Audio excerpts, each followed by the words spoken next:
こんにちは皆さん。ビジネスサクセスジャパンのポッドキャストへようこそ。Hello everyone and welcome to another episode of the Business Success Japan podcast. This is your host, Liddy Buchelman. My main goal here is to create an easily accessible resource for those who want to develop Japan-specific communication skills, especially in business.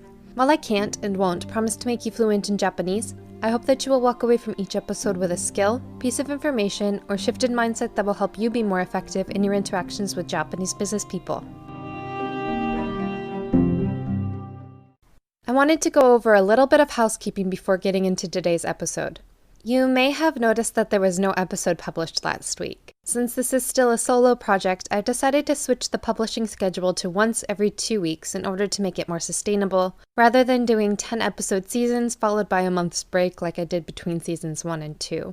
I have, however, finally invested in a microphone I can use while recording interviews, so hopefully my audio quality in this episode and going forward will be noticeably better. Again, thank you for your patience in that arena as well. Today I'm interviewing Anne Hooghart, who has taught both English and Japanese to students of all ages. She has worked at a Japanese auto parts manufacturer and a Japanese English translation company in Michigan, and served as a consultant and trainer for US-based Japanese businesses, as a professor of education, dean of the graduate college at Siena Heights University, and board president at Hinoki International School. She currently works for the Consulate General of Japan in Detroit and teaches Japanese for Lansing Community College and Mott Community College in Flint. And she is active in cross-cultural activities of the Japan America Society, Hinoki Foundation, and other volunteer organizations. But before we get into our conversation, let's quickly go over some Japanese. In the previous episode, we learned the phrase "douzo," "do," "u," "zo," "douzo."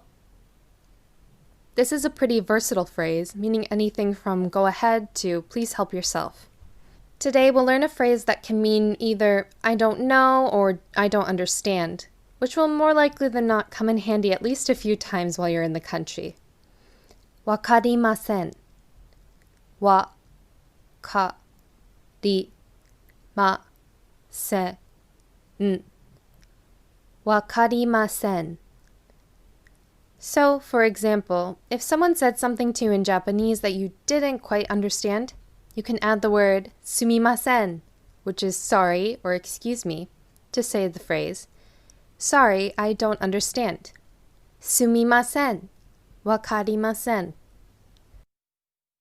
Alright, so without any more delay, let's get into today's conversation. Would you mind introducing yourself to my audience to begin?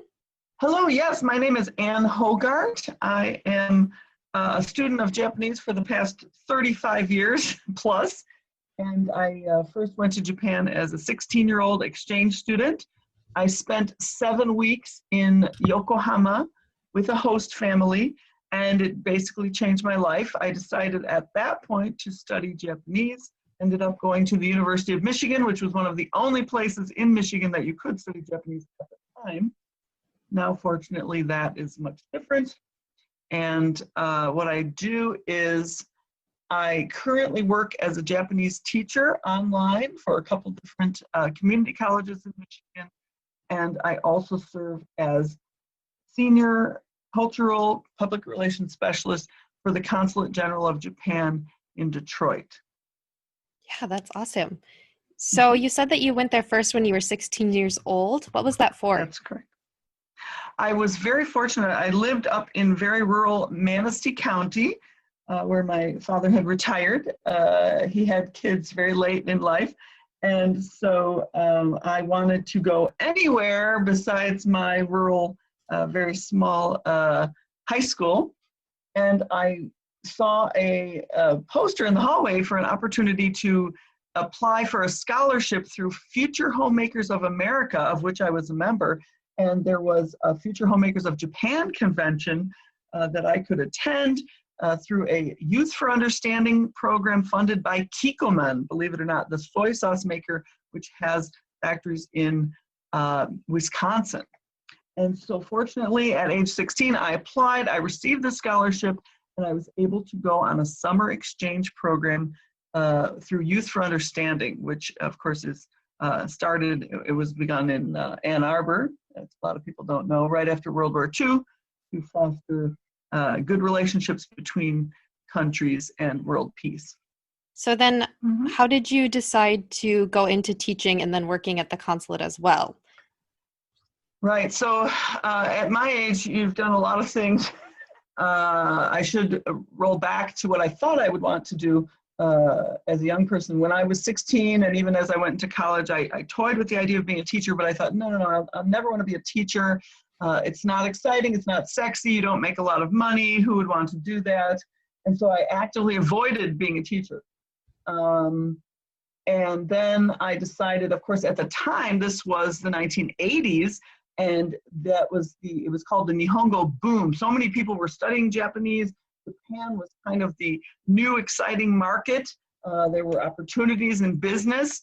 If you could only understand that very complicated language and culture, perhaps you could tap into some excellent business opportunities. So I thought I would go to college and become an international business major, which of course did not happen.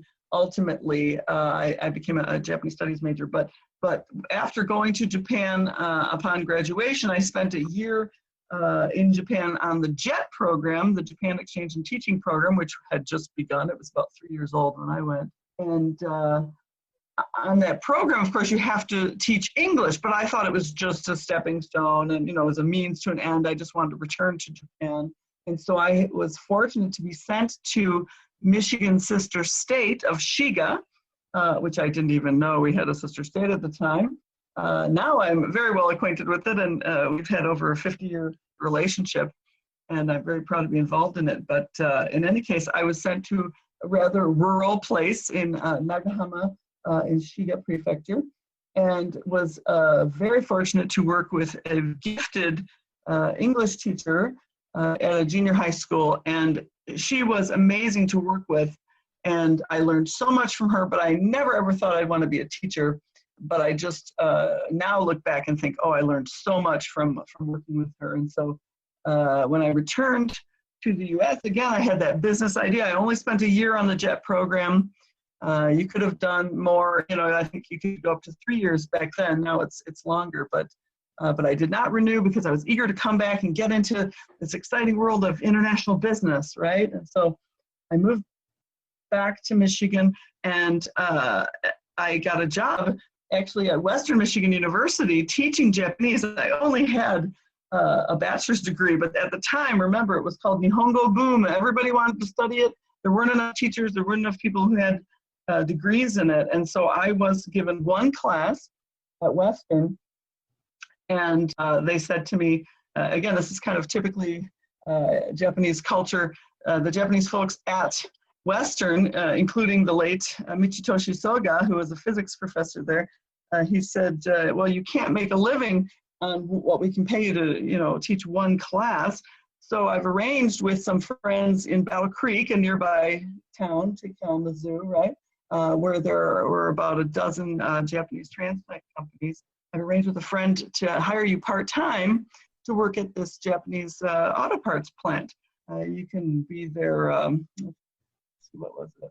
First, I was supposed to be assistant to the president, and then later I got moved into human resources, and eventually, of course, as part of that, I started teaching English to the Japanese executives and Japanese to the American workers. So once again, every time in my career, teaching just kept coming up. And so that brought me to working in a Japanese automotive company for about 1.5 years. And I also started working with some other of the Japanese transplant companies in Battle Creek. I started doing some consulting. I would teach Japanese business culture to the Americans, and I even was hired to teach in Japanese to Japanese executives at various companies about American business culture. And so it became very much this cultural bridge, and that's why I was so interested in what you are doing, Lydia, trying to expand knowledge about each other's business culture, right? In this kind of interface that we have going on. A lot of people don't know that Michigan now has over 500 Japanese transplant companies just in Michigan, employing over 40,000 Americans. And it's the same situation in nearby Ohio. over 500 companies employing, tens of thousands of Americans. So we have this interface, and the more we can understand each other and work together, the better it will be all the way around, I'm sure. I definitely agree with that. A lot of it just comes down to being aware of what to expect from the other partner, which is extremely difficult when people just have a completely different set of assumptions about how things should work and how you should communicate. So moving on to what we were thinking about talking about today, would you mind explaining a little bit to us what exactly is a high context culture? Excellent question. So one of the things that happens when we are having this, as I say, interface between the Americans living in the United States and in the Midwest with Japanese from a Japanese culture, we have this sort of mismatch or lack of alignment between what is called a high context culture and a low context culture. So let me go into those kind of technical terms. I believe these terms came from an anthropologist named Edward Hall. He and his wife Mildred Hall did a lot of work in Japan.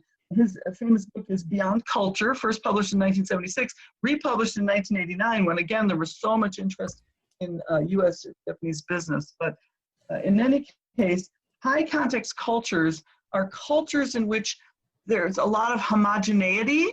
People have the same language, the same ethnic background largely, the same religion, the same overall values. It's very homogeneous, and it's easy to predict, oh, that person probably also thinks this or wants this or will do this.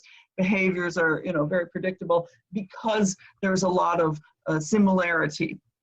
Then on the other end, we have low context cultures, which include places like the US and Canada and Western Europe. Are known as low context cultures. And the idea is that probably this came from the fact that we have a mixture of many different people. There are lots of different religions, lots of different languages, lots of different ethnicities all living together. And so it isn't as predictable to say, well, I think this, people in my group or my family or my hometown would do this most of the time. I bet that person will too. That no longer works in a low context culture. So when you have a very, as we call the US, an immigrant society, right? When you have a very diverse population, it becomes low context. And so let me explain a little bit more about what that means for interactions, including business interactions, in a high context culture, because you can assume and predict what the other person will think, say, want, feel, decide. You don't have to say as many things as specifically. There's a lot of implicit knowledge. There's a lot of, well, duh, of course he's going to want you to sit at the other end of the table or open the door for him or, whatever it may be. It doesn't have to be explicitly stated. But in a low context culture, when anything could be possible, right? Because your culture is not shared by so many of the others, you have to make things explicit. So one of the largest things is a handshake deal, which we know and sometimes use in the US, is not super reliable in a low context culture because, oh, well, he said this and he shook your hand, but guess what? He changed his mind, or that no longer works, or this group isn't going to accept it, or whatever have you. So what do? We have a lot of written contracts, right? We spell everything out. It's all in the fine print. We begin with a definition of terms, all these things, very, very low context. Whereas in a high context culture, a lot of those things would be seen as sort of redundant, unnecessary, or even maybe insulting, meaning that your relationship isn't close enough to trust each other. Why do you have to spell it out? A written piece of paper, what is that? Aren't you good as your word? Don't you trust the other person? And so in a high context culture like Japan, businesses become more and more about relationships. It's very, very key to have a trusting relationship. And we do talk about trust even in American business schools and so on. But I think it's a little bit differently perceived. And so in a high context culture, there's trust, there's long-term relationships, and relationship building, it takes even a more important role in successful business. Right. Thank you for that explanation. So pushing back a little bit as somebody from one of the most extremely low context cultures in the world, why can't a Japanese person just explain to me what their expectations are? Because I would do it if they just said it. Why can't they just say it then? Yes, that's a great question, and it sounds very, American, right? And so I think again, it might be difficult, but we have to sort of put ourselves in their shoes, and that's why, as you say, it's so good to learn about each other's culture and where you're coming from. And some people say you don't know what you don't know, right? And so as an American, you might expect that people, of course, when they want something, of course, they will spell it out. That's what we do, right? That's what people do. No, that's what people in low context cultures do. Right. And so then we have to learn, well, okay, if you came from a high context culture, Japanese culture, it's been developing for over 10,000 years. They've had a long time to, have all these sort of assumptions and built-in values and so on and so forth occur. And I should also mention, because I didn't before, Japan is not the only high context culture. Most East Asian cultures, so Korea, China, Vietnam, are also seen as high context. A lot of cultures in the Middle East are seen as high context. And even in Latin America, certain cultures are seen as high context, where there's a lot of homogeneity and people kind of know what the other person's going to do. So having to spell everything out to a person from a high context culture is, sort of a pain, right? I mean, why would you even have to do this? Number two, it kind of suggests, wow, this person doesn't trust me, or we don't trust each other. I thought we were kind of in this together and had a good relationship, but instead I have to treat them like sort of a stranger, someone from outside my group kind of thing. And so it may be unfamiliar to the Japanese person. It may be uncomfortable for the Japanese person. Again, you're asking them to do something that they haven't had a lot of practice doing because they grew up in a high context culture. And the other little sidebar to that is, and they probably have to do it in their non-native language, which, you and I, as bilingual people, we understand that doing something in your native tongue can almost always be more comfortable than doing it in another target language that you're trying to acquire, but you're not 100% there. So again, asking a Japanese executive, let's say, to express this unfamiliar thing to a person from another culture in another language, it's got to be very challenging. It just hearing about it sounds exhausting. I can't imagine being put on the spot and being asked to explain the whole basis of why we do things this way, when, like you said, they probably haven't had to do that before, and two, once they explain it to you, they're kind of almost responsible for making sure that you abide by it correctly. Like, it's almost shifting the responsibility on them for your behavior. That's another great point that I think we don't think about a lot in the U.S. I have a lot of American friends who are surprised to think that, it's not as common anymore in Japan, but there are still arranged marriages, at least to the extent of, why don't you two go on this blind date and see if it works out. The person who arranges the date is in some way, shape, or form deemed responsible for the success of the marriage. If a marriage comes of it, you know what I'm saying? So I think Americans don't think of that, and so we wouldn't go there, but you're absolutely right. To the extent that you've specifically explained what you want and how to do it, the success or failure then somehow is your responsibility in a Japanese, high context way of thinking. So that's a great point. Yeah. So do you have any examples of some common misunderstandings that tend to stem from this big gap between especially Americans and Japanese?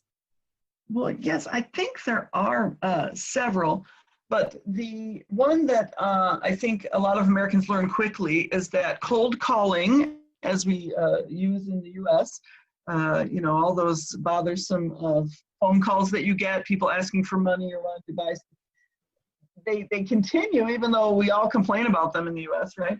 But they continue because they must be successful on some level, right? Otherwise, people wouldn't be doing them.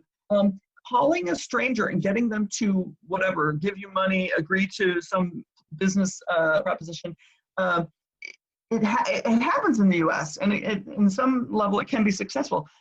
Cold calling does not work in Japan. It's not done It's generally, not even thought of, because why would you ever expect someone to purchase something from you, make an agreement with you, have a business relationship with you when they don't even know you? So I think cold calling is one very prime example.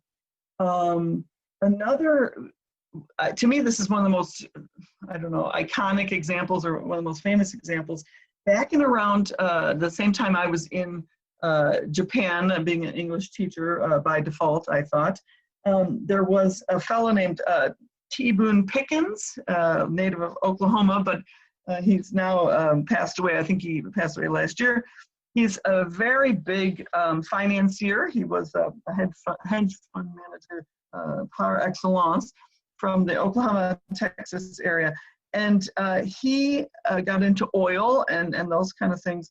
And he ended up purchasing a controlling share of a place called Koito Manufacturing, which actually is a supplier for Toyota, which again, that gets into the whole system of cross-shareholding in Japanese companies and Japanese company groups.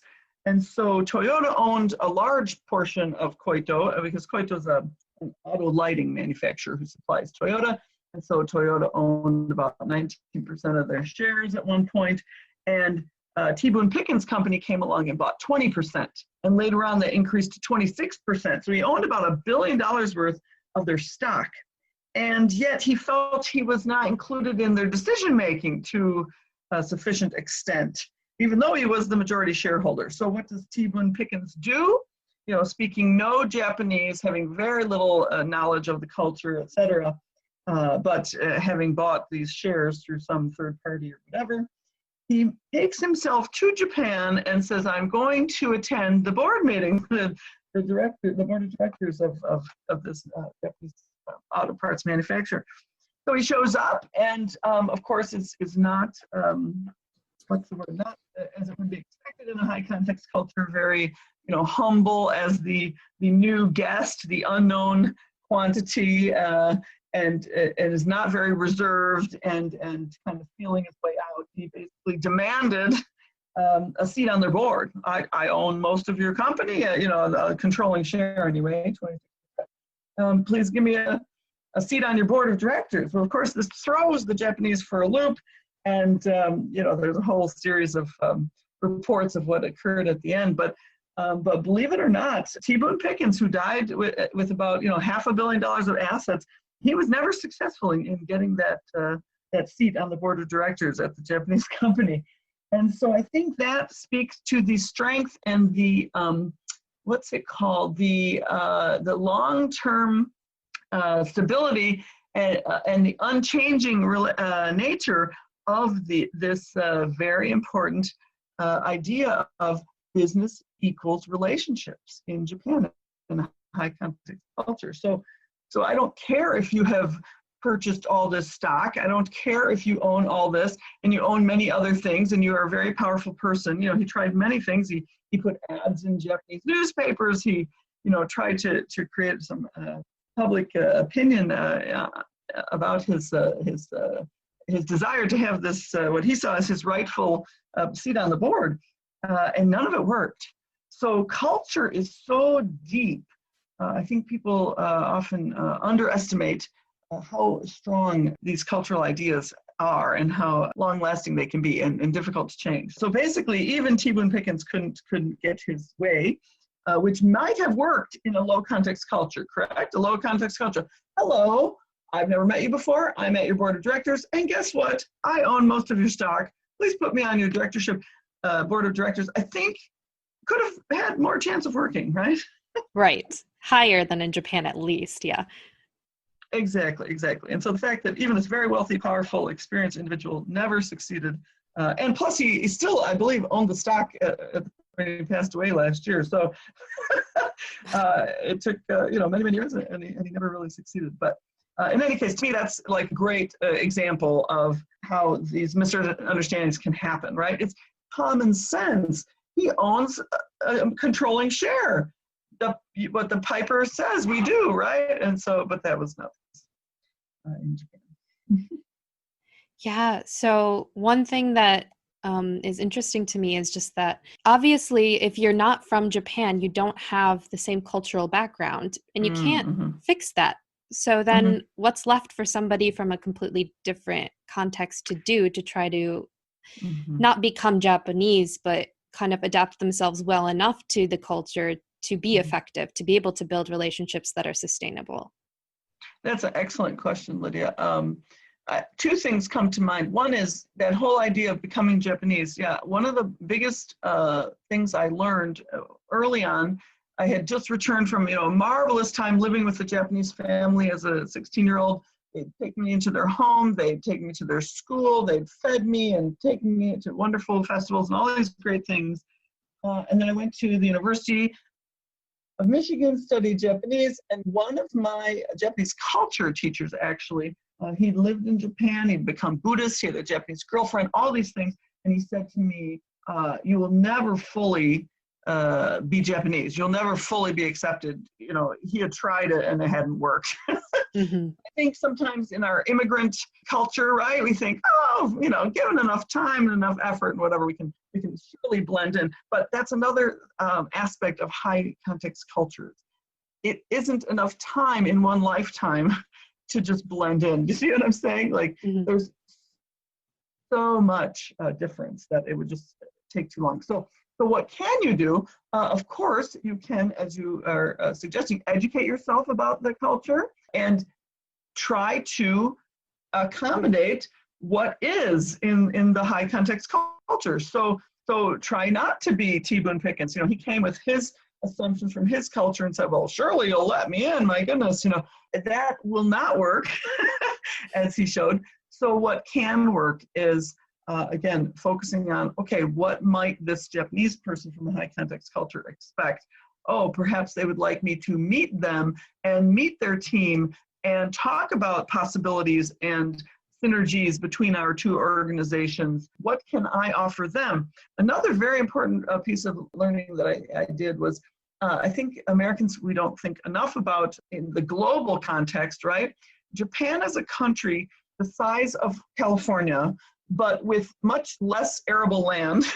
So people are living, near the coast in smaller geographical areas with lots and lots of people. There's about half the population of the US living on about 4% of US land, if you can imagine that. So Japan is very, very crowded and does not have a lot of natural resources. They do not have petroleum to speak of. They do not have coal, iron ore, those kind of things to any appreciable extent.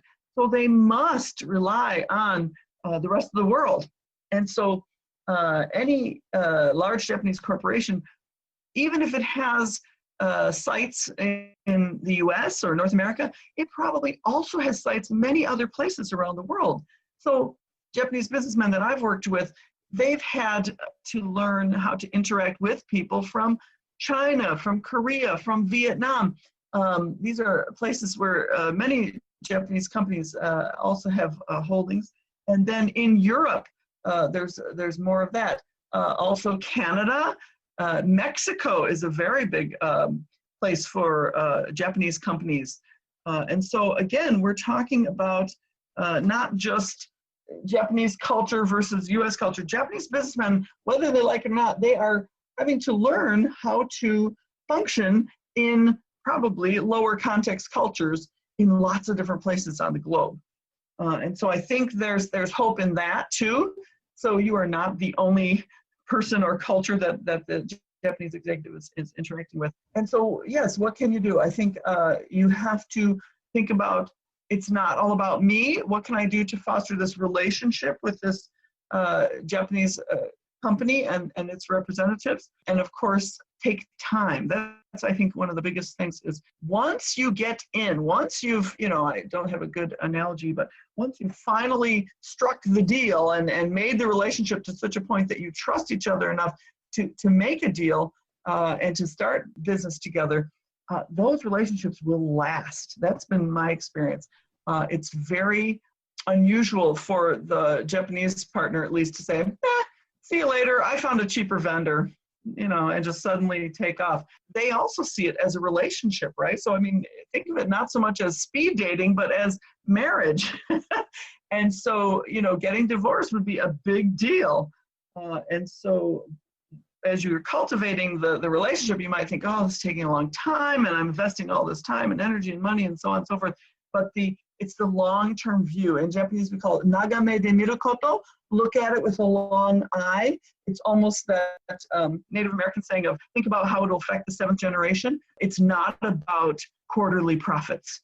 It's more about the long term. And that's another thing we can talk about another time. But Japanese companies, they tend to measure their success not so much in terms of how much quarterly profit did we make, this time around these 3 months or this year or whatever. It's how much market share do we have and how is it looking like for the future? So Japanese companies often talk about, how much of the world market do they have? And so as you can imagine, that's a much longer term process, right? Oh, good, we've got 15% market share and we're only little Japan, and then as they move on and on and on. So as you know, Toyota, biggest automaker in the world, you would have never thought that maybe in 1970, right? So in a very short, half century, they now have more market share than anybody else on the planet. It's almost unbelievable thinking about how small the country is compared to just the sheer population and then the economic power they have. It's just almost unbelievable. It's the third largest economy in the world. Mm-hmm. Even now, even with everything going on right now. Even now, yes, even with all this, it's very amazing. So one thing I was a little bit curious about is thinking about another concept in Japanese culture of not wanting to lose face, not wanting to directly say no to somebody. Is there anything a business person can do to avoid trying to rush building relationships while also avoiding the issue that I've heard from other people's experiences of kind of getting the runaround where they just don't want to say no, they'll just keep hearing your presentation, but they may not actually be interested at all. And I've heard that can be a difficulty as well. That is a great, great question. You've hit upon it in that the Japanese in their high context culture can take a hint. Yeah. And it might be difficult for them to give a hint that a person from a low context culture will get, right? And so, and even within our culture, we have some people who can take a hint and some who can't, right? And so, of course, it becomes more difficult when you have this person from a high context culture who doesn't want to offend someone, doesn't want to we say crush the face. We say lose face in English, but in Japanese it's literally crush someone's face. So by making them embarrassed or whatever have you. So and as I'm sure you know, Japanese tend to tippy-toe around foreigners, Westerners, people who are not Japanese. It is a different culture, and so they're very, very careful. Whereas, those of us from an immigrant culture, we've been exposed to people from lots of different cultures, and, it's not such a big deal. We say, well, I'll just do my best, and, if they're offended, well, I wasn't trying to offend them, like that. Whereas I think the Japanese are much more tentative and unsure. As I say, they're working globally, right, in many of these companies, but it's not everyone. In any case, what can you do? I think one of the biggest things is take the hint. So one of the things we would teach in a Japanese business culture for Americans kind of seminar is the fact that the Japanese partner is very unlikely to say no, right? Or the Japanese client or the person you're trying to court to be your client. They're very unlikely to say a direct no, right? Direct communication is a feature of low context culture. No means no, right? We learn that and we teach that. In Japan, what can mean no? It's difficult. Well, think about it. We'll take this into consideration. Any of those could be a no. And so I think the way to understand that is to have developed that relationship with them. You almost have to feel it. They talk about gut feeling in Japan, right? Harage is belly language. It means you didn't maybe hear it with your ears, but you felt it in your gut. So when he said to you, that could be difficult, especially with this kind of, right, scratching the back of your head and taking air, like that means it's tough and there probably things aren't going to move forward. And so I think then once you understand that, I think an American would tend to say, oh, but they didn't say no. That doesn't matter. the message was given. The message is no. And so then where do you go next, right? Instead of waiting for them to come down and say it very decisively, quit waiting and start addressing maybe some of their concerns, or start looking elsewhere for business. Because there's a lot of things that mean no, and maybe none of them sound like the word no. What are some ways that they can develop that sense of just noticing things? Because in the States, you say what you're going to say, then you say what you're saying, then you say what you said again. So is there anything we can do? Context culture.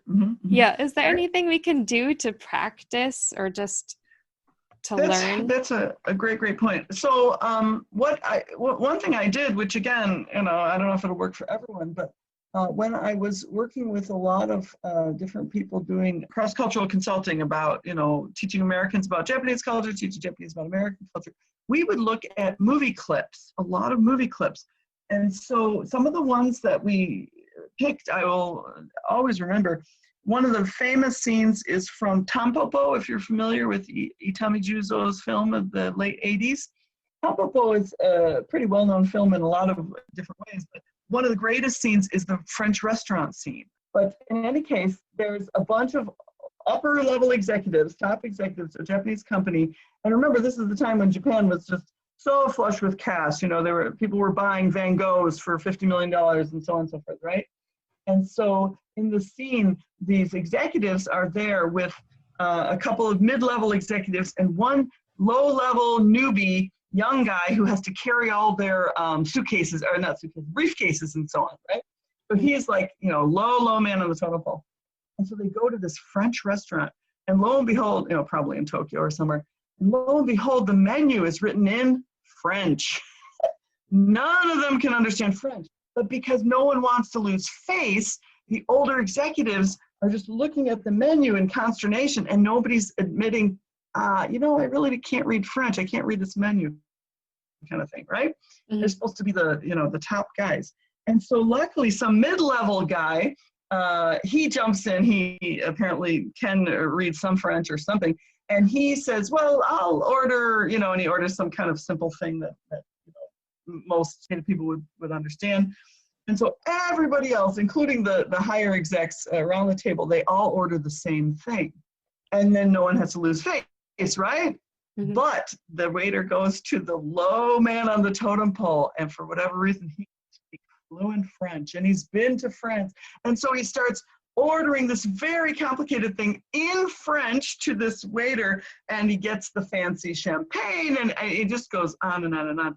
And you can see the older executives just turning red. They don't say anything, but they're looking very, very upset, and their faces are red. And so in any case, I think if you watch that and start to think about, why they'd be upset and what this young man was doing wrong, it doesn't show him getting fired or anything, which again, that's another thing in Japan that tends to be a little less frequent than in the US. But avoiding confrontation is also huge in Japanese culture. So I think reading about it, watching movies, either from Japan or about Japan, about it, are also really, really good. I'm trying to think. Amy Tan, she had that that book. I can't remember. I'm blanking on the title. But Amy Tan had a movie one time that was based on one of her books, and it's also an interesting one. Of course, hers is Chinese culture, but it's another high context culture. And the Chinese American young woman, she invites her American, European, Western European American boyfriend over to her family's house, and it's all about we have to eat with chopsticks. And so instead of being humble and saying, oh, I've never used chopsticks, please teach me, he's trying to be, the brave, knowledgeable young man, and he's trying to eat with chopsticks. So anyway, so of course he makes a very poor impression with the parents by trying to boast how well he can do this. So I think watching movies, maybe discussing those kind of intercultural interactions that you see, and then reading books like Edward Hall's Beyond Culture and others could be a starting point. Yeah, I definitely agree with that. One or the other isn't enough, because if you just watch stuff, if you're just watching Japanese content, you won't understand what's going on. But if you just read about it, you won't learn how to see it. So doing both together is definitely more helpful. I agree. So, moving on to your own experiences in Japan, Mhm. could you tell me a little bit about what you think the difference in Japan is now from the 80s? Because we're obviously no longer in the Mhm. Japan boom. Mhm. Mhm. A lot of people, if you ask them, kind of think that Japan is over and done with. We're moving on Ah, to bigger and better things, that mhm. sort of mentality. So, how would you describe the difference between how things are in the Japanese market right now versus how they were in the 80s? I'll be happy to do that. And sorry, Lydia, but I just thought of the name of the movie, Joy Luck Club. It's the Joy Luck Perfect. Club. That's the Amy Tan movie. Sorry, I couldn't believe I couldn't think of No it. Anyway, that problem. was also early 90s, I think. And so, yeah, excellent question. So here we are, what, 30 some years after the big Nihongo boom and the time of, oh my goodness, the Japanese are encroaching on um, American business, right? I'm old enough to remember people reacting very negatively to the import of Japanese vehicles, right? I even remember Datsuns, which I don't think we have anymore. But anyway, Toyota, Honda, so on and so forth. Now those companies, and again, I really think probably it was not because of a bunch of confrontation, right? I think it's probably because of that long-term view that these companies had. They've slowly but slowly, in incremental ways, increased their presence in other countries, such as the US and many other places, and their share of the market. So even 30, 40 years ago, thinking that Toyota would have a technical center right here near my home, near Ann Arbor. They now have two technical centers right here, very close to Metro Detroit, where the Detroit Three were just, the big deal for decades and decades. And they somehow use a lot of the same suppliers that supply the Detroit Three, and they employ Americans. When I lived in Battle Creek, the Japanese employers were some of the best employers in our whole city. They did not pay less, they actually paid more, gave great benefits. Of course, had high expectations. Some of my colleagues, if they were tardy, 3 times in a row or whatever, that was the end of their job. And they thought that was, too strict or what have you. But there was always somebody else in line to get that position and to adhere to the rules. So the expectations were high, but also the benefits and rewards were high. And so I think Japanese companies in North America, they've learned how to reward employees, keep them loyal, because again, it's a relationship. Hiring someone is not assumed to be a temporary setup by which we'll just spend a few years together and, oh, well. The Japanese very much invest in training, long-term training and development of employees. They call it ikusei, which is kind of a word like cultivation. I think in the US we call it professional development, and that's fine, it's development, sometimes staff development, but more likely training, which training sounds very much to me kind of short term, right? Oh, you have X task, do this training, boom, you can now do the task. But the Japanese view is very much more that development of a person. I was telling some of my Japanese English students of business English recently, that Japanese people, when they introduce themselves, they'll say things like, I joined, let's say Toyota, just for an example. I joined Toyota in whatever year. In the US, I think we tend not to say that. We will more often say, I was hired by X company in whatever year, or I've been working for X company for however many years, right? Do you see the difference? In Japan, you join a group, you join an organization, and hopping around to other companies, and this is slightly changing now with the changing economics and so on, we are having even mid-level executives in Japan, so they're mid-career, and they are jumping to other companies in Japan. It's not super common, but it is starting to happen in a noticeable way. And so that was very, very different from the 80s and 90s, where lifetime employment was seen as the ideal. Now, again, even at that time, it was only about a third of companies that were large enough and stable enough to offer, something like lifetime employment. And since then, we've had things like layoffs in Japan, which had been unheard of. But when the economy got very, very challenging, those things started happening. But in general, your outlook is a long-term view of, I'm going to work for this group and with this group as a part of this group for as long as I can, hopefully till retirement. which I don't think is usually the American view. In our low context culture, if I see a better offer, I'm going to jump to that better offer, right? And everyone's going to say, oh, of course, that makes a lot of sense. They're not going to see me as unreliable, flighty, undependable, right? That kind of thing, untrustworthy. And so again, you were asking about what the differences are. And so I think in the 80s, like I said, it was more of a boom. And now the economy has been more difficult. Japan's economy has been not as stagnant, I guess I should say. It sounds kind of harsh, but to be in a recession for decades and decades, it's pretty stagnant. But it had been recuperating, and I don't know now in 2020 we're going to see a global downturn. So we'll have to see how that affects the growth. But one thing that can help is Japanese companies, like I said, they tend to take a very incremental view. And that also goes to something that is very important to me. Even unconsciously, I think I adopted this, but when somebody asks me, what is your driving theory, kind of my theory in my life, what do I follow? It's a theory of Kaizen being the incremental improvement. So it's very long term. You only have to improve a little bit at a time. That same idea of you're going to keep doing this for a long time, you're going to keep moving toward the goal. Even small incremental steps toward the goal are fine. There will be setbacks once in a while, which again, I think in the US, low context culture, you never want to go to a shareholder meeting and talk about, oh yeah, we're having a little setback, oh, we didn't make you any money this quarter. That's not happy news. And so in Japan, I think the long-term view is much more helpful. So now we're talking about global companies and still having that long-term view. It is not about, let's just be very generous with all this spending and just kind of the bubble economy that existed in the late 80s and 90s. Now, I think Japanese companies are much more careful about their spending and so on and so forth. But again, they definitely have a global view. They need to always have a global view. They're not like China, where if they want to, sure, they can go dig, get some oil, get some iron, get some, whatever's needed.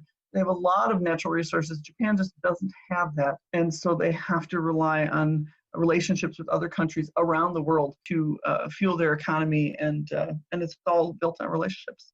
It sounds like things have changed a lot, but they're fundamentally still in the Japan sense. So a lot has changed, but then again, not a lot has changed at the same time. I think that's a key theme of Japan, right? So many people say it. It's like the tradition is so there, there's so much change, and yet the tradition continues. Yeah, it's very, very common.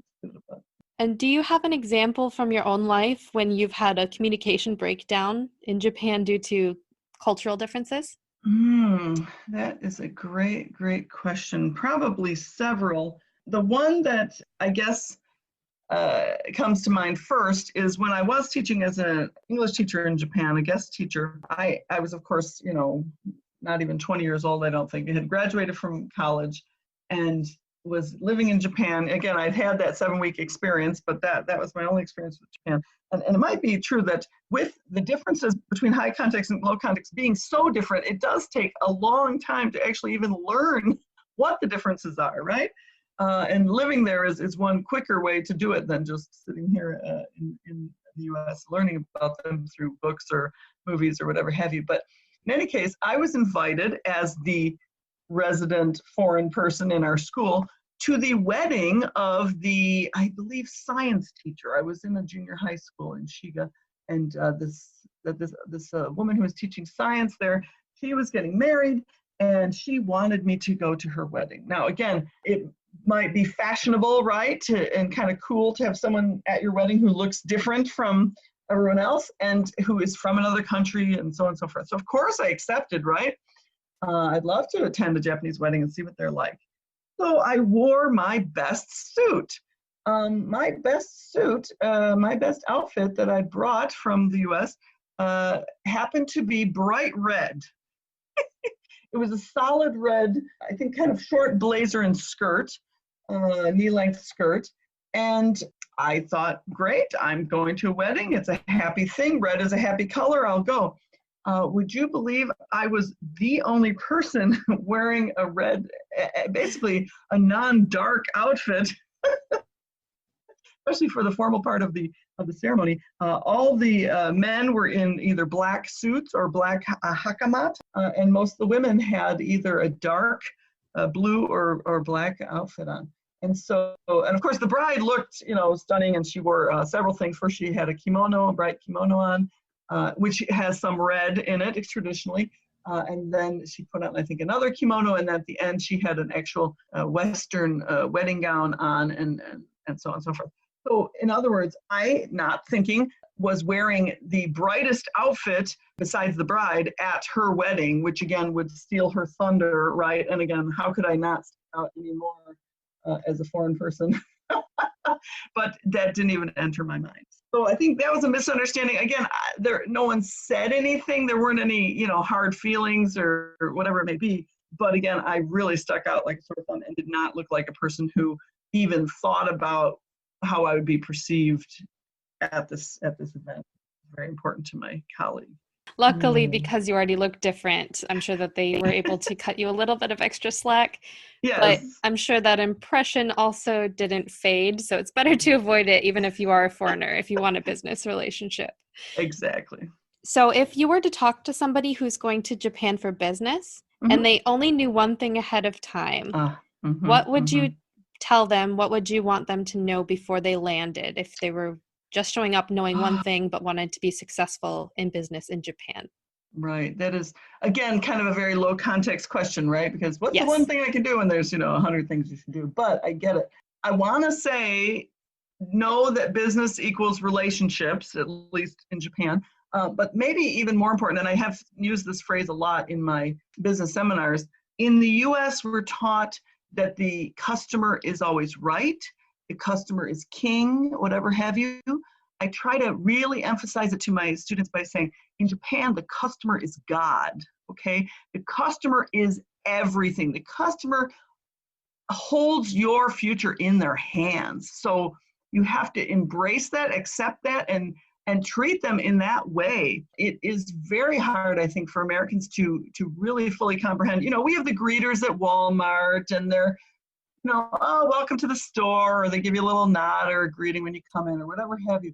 But in Japan, at least through the 80s and 90s, now you have it, a little bit less because it is costly, but you'll have actual greeters who their whole job at a department store or wherever have you is to bow deeply to the customers when they come in and say, thank you for honorably gracing our store with your presence, is basically and that's their job. And any store that you go in Japan, they will say, you've honorably come to our, irashaimase, you have to say, you've honorably graced our place with your presence in a very, very humble manner. And the customer, of course, is never wrong, duh. And I think if it's very much ingrained in any level of Japanese worker, be they the lowest man on the totem pole earning minimum wage at the 7-Eleven or some executive at a larger corporation, if the customer isn't happy and doesn't pay you, you have no job. I think people kind of get that. Whereas in the US, it's a little more opaque, oh, come on, it's a big company. We serve hundreds of people, millions of people, whatever it may be. One of them's unhappy. Oh, well, not my problem. In Japan, it's not seen that way. If you're going to make one person unhappy, they have friends, they have networks, they will talk about you. Your reputation will go down. That's a huge thing. When your reputation goes down, your face gets crushed, right? You lose face, and before you know it, you lose market share and you have lost business. So in any case, I think that is the one thing they should know is the customer is God. Take it seriously. Act like it. It's not about you. It is all about them, even if it's uncomfortable for you. And so that's what I would advise. Thank you for that. It's fascinating how the more you learn about Japanese culture, the more it makes sense. Whereas if you only know a few things, it all just looks kind of random. But it is all internally coherent. It's all internally logical. So the more you learn, the more you can guess, the more you can figure things out as you go. So that's a great point. So if you only know one thing, know that, but also try to learn more than just that one thing. Yes, absolutely. And so, and as you say, here I am, I've been studying Japanese language and culture for 35 plus years. I am still learning things. You know what I'm saying? Like I still make mistakes. And so that's another point is unlike the fellow in the Joy Luck Club who wants to impress his, girlfriend's parents or whatever by telling them he's great at using chopsticks or he's so knowledgeable or this and that, which is obviously not true. It's very important to be humble, to be able to admit mistakes and apologize sincerely. That is huge in Japan. Some Americans are unaware that in Japanese courts, if you apologize sincerely in the perception of the judge or the magistrate, you can be excused. You can be let go. You might have been charged with X, Y, or Z, but if you actually gave a very sincere, humble apology, that's enough. And I laugh because for a low context person, that could never be enough, right? It doesn't even make sense. But it is so important. So I think a lot of us, because again, we come from a litigious society, and I don't know if the US is the most litigious in the world, but we have at least 1,000 lawyers for every one lawyer in Japan. And so what we do in our low context culture, we make all those contracts, right? And if there's a breach of contract or a misunderstanding, we sometimes do arbitration, talk it out, so on and so forth. But we often like to sue each other. Well, I'll take you to court. I'll see you in court. Let's go to court. Let's have some, objective third party tell us, who did wrong and what you're going to do about it. Instead of just working it out among ourselves. So we tend to think that everything has to be, kind of written down and worked out that way. Whereas in a high context culture, we have this relationship, and if we have a misunderstanding, it's up to us to work that out. And so I think when you do, learn more about Japanese culture, great, but because you're not from that culture, you might make a mistake. Just the willingness to say, I am very sorry, I realize this put you in a difficult position or whatever it may be, and really try to put yourself in the other person's shoes and humbly and sincerely apologize. I think that can really help too. Yeah, thank you for explaining that to us. And I think that's a perfect place to wrap up today's interview. Thank you so much for your time and sharing your experiences with my audience today. Thank you so much, Lydia. This was very enjoyable. Right. I wish you best of luck and all your listeners to do well and learn more about Japanese culture and business. Yes, we'll all do our best to keep learning. Great.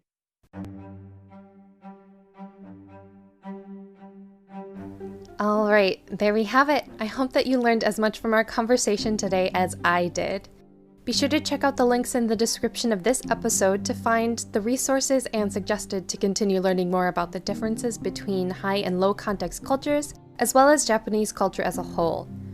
But for now, remember that the more you learn, the more confident you will become as you explore all of the opportunities Japan has to offer you. So if you found the information here today useful, please subscribe for more Japanese language and cultural guidance.